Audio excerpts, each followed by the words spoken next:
so-called church-sponsored trip.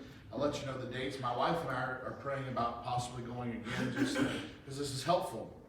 And so when we get those dates, we'll let you know. I believe it's September 11th and 12th. If you didn't get to go this time, and that would work out for your schedule, you can head that way. It's just $100 per couple.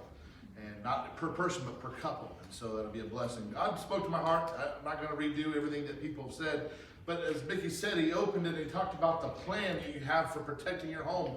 And well, that hit me because we have a plan in our home and we have things that are in place to protect if we have an intrusion. But I never thought to have a plan to protect my marriage.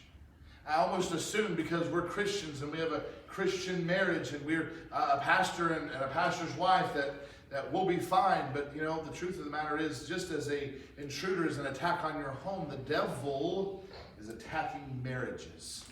He's attacking the institution of marriage. He's attacking marriages. He's attacking the marriages inside churches. I believe Bethel Baptist Church is stronger today because of this weekend. I mean that. Not that those that didn't go are any less, there's no classifications, but what I'm saying is we've strengthened our church by strengthening our couples and our families. And that's why we do this thing. In a couple of weeks, we're going to be taking the men to Oklahoma City to the men's advance. Why?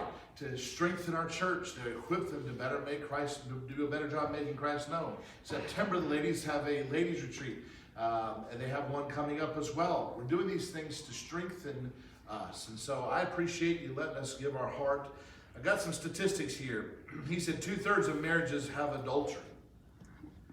23% of Christian marriages suffer from an affair. We're not immune to it. Just because we're Christians, we're not immune to it. And we have to be on guard. If you're here and you're not married, I want you to pray for the marriages of Bethel Baptist. Young people, you hear people up here and they've been married so long and you think, man, I'll never get there. This is why it's so vital that you find the one God has for you. This is why you surrender your will to the will of the Lord for your spouse.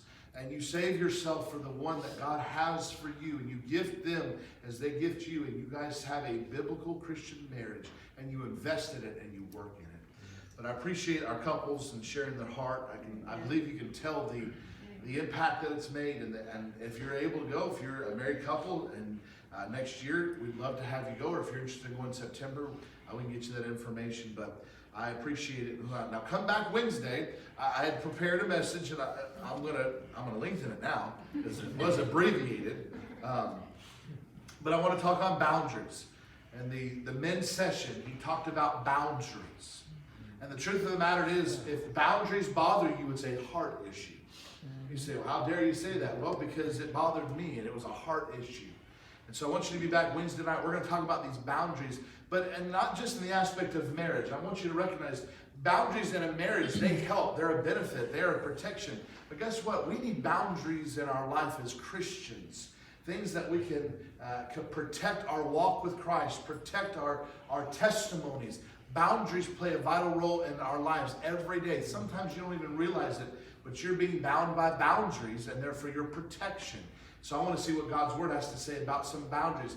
The very beginning with the first couple, beginning with the first created human being with Adam, God gave a boundary. So you be back Wednesday night, and we'll look at that there. But again, thank you to our couples and to our church.